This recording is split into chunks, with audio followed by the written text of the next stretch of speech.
Assalamualaikum guys, hope so you're fine and your study is going well. Today I'm here to tell you about how to study chapter number 13 last topic है इस chapter का और इसमें हमारे पास आ जाता है G6DPD deficiency. ठीक है, यानी कि ग्लूकोज 6 फॉस्फेट डिहाइड्रोजिनेज। ठीक है, इसकी डेफिशिएंसी हमने करनी है आज की किस तरह से होती है, इसमें क्या क्या चीज़ें जो है वो इन्वॉल्व है और ये मोस्ट इंपॉर्टेंट टॉपिक है वाइवा SEQ और MCQ के पॉइंट ऑफ व्यू से, तो ये आपने अच्छे तरीके से याद करना है। ठीक है, और इसके बाद ये जो हमारे पास ऊपर पाथवे बना हुआ है, pathway of the glucose 6 phosphate metabolism in erythrocyte, ये इसी तरह से SEQ भी आया हुआ है, तो ये आपको आना चाहिए। ठीक है, कि एरिथ्रोसाइट में ग्लूकोज 6 फॉस्फेट जो है मेटाबॉलिज्म उसका क्या रोल है। तो आपने ये पूरा जो पाथवे बना हुआ है, जो डायग्राम बनी हुई है, ये आपने अच्छे तरीके से याद करनी है। एरिथ्रोसाइट में ग्लूकोज 6 फॉस्फेट डिहाइड्रोजिनेज डेफिशिएंसी जो है वो क्या है, impairs the ability of an erythrocyte to form NADPH resulting in haemolysis. तो यानी कि जब ग्लूकोज 6 फॉस्फेट डिहाइड्रोजिनेज है उसकी डेफिशिएंसी होगी तो क्या होगा, हीमोलाइसिस। ये MCQ में भी आता है। ठीक है, तो ये चीज़ आपको पता होनी चाहिए। उसके बाद ऑक्सीडेटिव स्ट्रेस में आपको पता होना चाहिए क्या चीज़ इन्वॉल्व है, इन्फेक्शन प्रोबेबिलिटीज। ठीक है, तो ये आपने पाथवे इसी तरीके से सेम टू सेम जो है वो याद रखना है कि ग्लूकोज से ग्लूकोज 6 फॉस्फेट होगा। ठीक है, उसके बाद ग्लूकोज 6 फॉस्फेट डिहाइड्रोजिनेज की प्रेजेंस में 6 ग्लूकानेट बनेगा। ठीक है, NADPH रिलीज होगा, ग्लूकोथायोन रिडक्टेज होगा। जब मतलब कि ये जो लाइन बनी हुई है ना, ये इसका मतलब है कि यहाँ पर डेफिशिएंसी हो गई है ग्लूकोज 6 फॉस्फेट डिहाइड्रोजिनेज की, तो क्या होगा, मतलब कि फर्दर प्रोसेस जो है वही प्रोसीड नहीं होगा, तो क्या होगा, हीमोलाइसिस हो जाएगी। ठीक है, यहाँ पे इसका फर्दर लिखा हुआ है, यहाँ से पढ़ते हैं हम। ठीक है, इसकी डेफिशिएंसी जो है वो क्या है कि हेरिडिटरी कंडीशन है। जब आपको और ये क्वेश्चन आपको आएगा तो आपने इसको पॉइंट्स में लिखना है। ठीक है, फर्स्ट ऑफ ऑल इस तरह से सारा पैराग्राफ उठा कर नहीं लिख देना आपने। ठीक है, फर्स्ट ऑफ ऑल आपने बताना है कि हेरिडिटरी कंडीशन है जो कि करेक्टराइज होती है by the haemolysis anaemia, haemolytic anaemia से। ठीक है, इसमें हीमोलिटिक एनीमिया जो वो इन्वॉल्व है और कॉज किस तरह से होता है, inability to detoxify oxidising agents. ठीक है, डिटॉक्सिफाई ऑक्सीडाइजिंग एजेंट्स जो हैं वो इनकी इनएबिलिटी की वजह से, और सिक्स डेफिशिएंसी जो है इस most common disease producing enzyme abnormalities in humans. ठीक है, ये आपको पता होना चाहिए। और ये डेफिशिएंसी जो है हाई प्रेवेंस होती है in the middle east, tropical Asia, Africa वगैरह में, ये अपने दफ़ा रीड आउट कर लेना। और GP डेफिशिएंसी जो है ये एक्स लिंक्ड होती है, और ये फैमिली डेफिशिएंसीज जो है कॉज होती है by number of different mutations of the gene encoding the G6PD। ठीक है, ये आपको पता होना चाहिए कि यानी कि जीन्स की वजह से हो रही है, जेनेटिकली जो है वो रिलेटेड हेरिडिटरी कंडीशन है। ठीक है, और किस वजह से हो रही है, inability to detoxify the oxygen agents and haemolytic anaemia से करेक्टराइज्ड हो रही है। और ये मोस्ट कॉमन जो है वो किस वजह से डिजीज़ जो है वो प्रोड्यूस होती है, एंजाइम एबनॉर्मलिटीज़ की वजह से। ठीक है, यानी कि जो ग्लूकोज 6 फॉस्फेट डिहाइड्रोजिनेज है उसकी जो है क्या होगा, डेफिशिएंसी हो जाएगी, और उस वजह से क्या होगा, हीमोलिटिक एनीमिया हो जाएगा। ठीक है, ये आपको चीज़ पता होनी चाहिए। उसके बाद आपको पता होना चाहिए कि resulting protein which cause clinical symptoms इसकी जो है वो क्या रिलेट आ जाती हैं, जैसे कि जॉइंटस हो जाता है, न्यूनेटल जॉइंटस आ जाता है हमारे पास। उसके बाद ज़्यादातर जॉइंटस जो है उसमें मोस्टली इन्वॉल्व होती है। ठीक है, एंड कंजेंटेड बाइलोरुबिन, यानी कि बाइलोरुबिन जो उसकी प्रोडक्शन ज़्यादा हो जाती है। ठीक है, कॉम्प्लिकेशन जो है वो राइज होती हैं, क्रॉनिक हीमोलाइसिस हो जाता है, बैलेंस इन एवोल्यूशन। बाकी जो आप अपनी एक दफ़ा रीड आउट कर लेना और ये मलेरिया का नाम अपने याद रख लेना। ठीक है, ये 3-4 पॉइंट्स आपको आने चाहिए, इसलिए मैं इस पर ज़्यादा एम्फेसाइज कर रही हूँ क्योंकि ये बहुत ज़्यादा इंपॉर्टेंट है MCQ SEQ और वाइवा क्वेश्चंस के लिए। ठीक है, तो ये आपने अच्छे तरीके से पढ़ना है।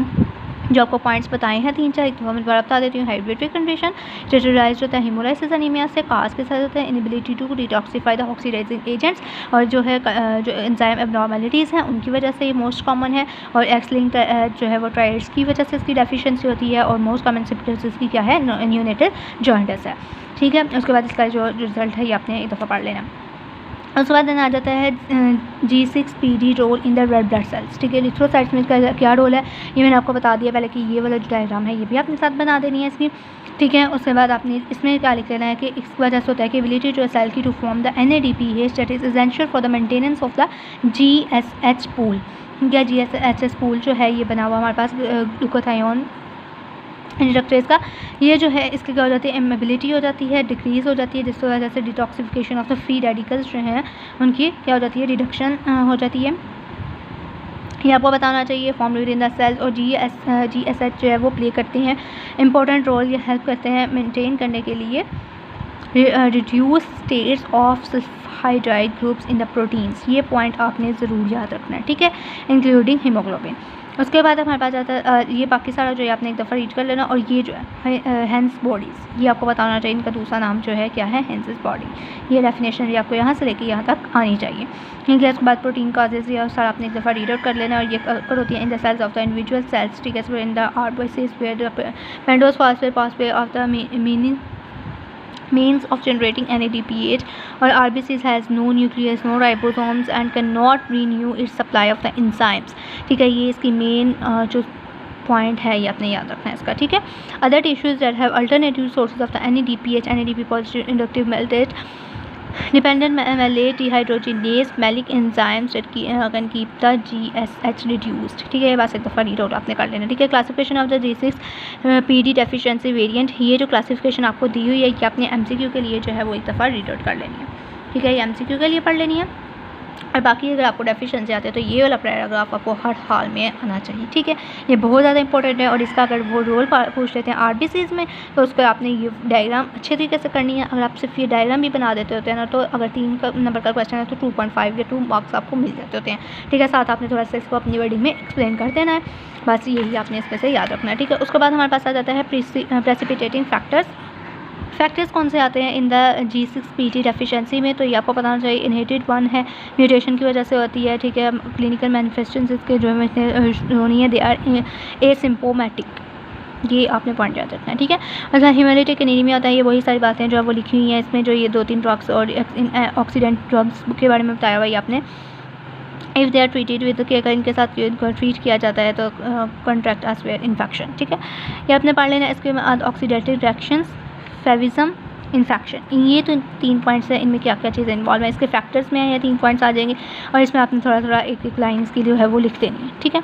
कि ऑक्सीजन रिएक्शन प्रोड्यूस करते हैं हीमोलिटिक अनीमिया, जी, ठीक है। और फेविज्म होगा तो क्या होगा, वेरिएंट आएगा susceptible to the haemolytic effect of the form, ठीक है। ये सारा आपने एक दफ़ा रीड आउट कर लेना। इन्फेक्शन इन्फ्लामेटरी रिस्पॉन्स को रेट करेगा। उस पर वेरिएंट G6 PD प्रॉपर्टीज़ आ जाती हैं, ये आपने सारी एक दफ़ा बस रीड आउट कर लेनी है कि क्या करने से इंक्रीज़ हो रहा है, क्या करने से डिक्रीज़ हो रहा है। ये जो 2 पॉइंट्स लिखे हुए हैं ये आपने एक दफ़ा देख लेने हैं, ठीक है।